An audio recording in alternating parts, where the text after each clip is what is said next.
Assalamualaikum warahmatullahi wabarakatuh. Alhamdulillahirabbil alamin wal 'aqibatu lil muttaqin wa la 'udwana illa 'alal zalimin. Asyhadu an la ilaha illallah wa asyhadu anna Muhammadan 'abduhu wa rasuluh la nabiyya wa la rasula ba'da. Amma ba'du. Teman-teman, semoga semuanya selalu dalam lindungan Allah dan dalam keadaan sehat. Amin ya rabbal alamin. Gimana nih puasanya? Semoga lancar terus ya, semangat terus. Baik, udah lama banget ya video hidup mulia dengan Al-Quran di channel YouTube ini tidak aktif. Semoga di bulan Ramadan ini, bulan dimana diturunkannya Al-Quran, Uja bisa kembali menghidupkan video hidup mulia dan Al-Quran, Ya, doain semoga istiqomah terus. Jadi di video kali ini Uja ingin berbagi cerita tentang asar atau pengaruh dari Al-Quran. Sebelumnya teman-teman ada yang tahu tentang biografi Syekh Mahmud Al-Husari? Apakah ada yang sudah tahu atau baru pernah mendengar? Mohon disimak videonya sampai akhir. Insya Allah akan Hujah ceritakan siapakah Syekh Mahmud Al-Husari ini. Baik teman-teman, beberapa minggu lalu sebelum Ramadan, seperti biasa habis asar Hujah mengajar anak-anak. Sambil menunggu anak-anak datang, Hujah duduk sambil murojaah. Tiba-tiba seorang ibu-ibu datang ya, sholat asar di masjid, melakukan sholat asar di masjid. Setelah ibu ini selesai sholat, beliau menghampiri saya. Saya tidak tahu siapakah ibu ini, dari manakah asalnya, tidak pernah ketemu sebelumnya. Beliau datang menghampiri saya yang sedang murojaah tadi. Kemudian ibu itu mengatakan dengan berbagai ucapannya ya, hal-hal yang positif lah intinya. Kemudian ibu itu memeluk saya sambil menangis. Bukan karena saya yang membaca Al-Qurannya teman-teman, tapi karena keindahan Al-Quran, dahsyatnya Al-Quran. Ibu itu nangis sambil memeluk saya, mendengar kalam Allah yang dibacakan tadi.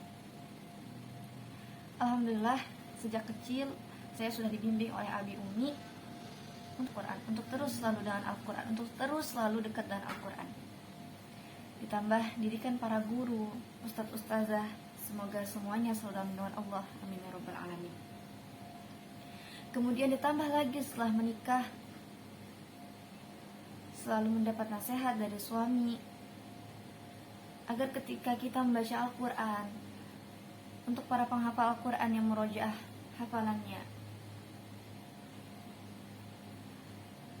bukan hanya tentang banyaknya jumlahnya bacaan, banyaknya jumlah murojaah yang diulang tiap harinya, tapi bagaimana kita bisa mendapatkan bacaan yang berkualitas, mendapatkan zauq, mendapatkan rasa saat membaca Al-Quran, agar ketika Al-Quran kita bacakan sampai ke hati orang lain.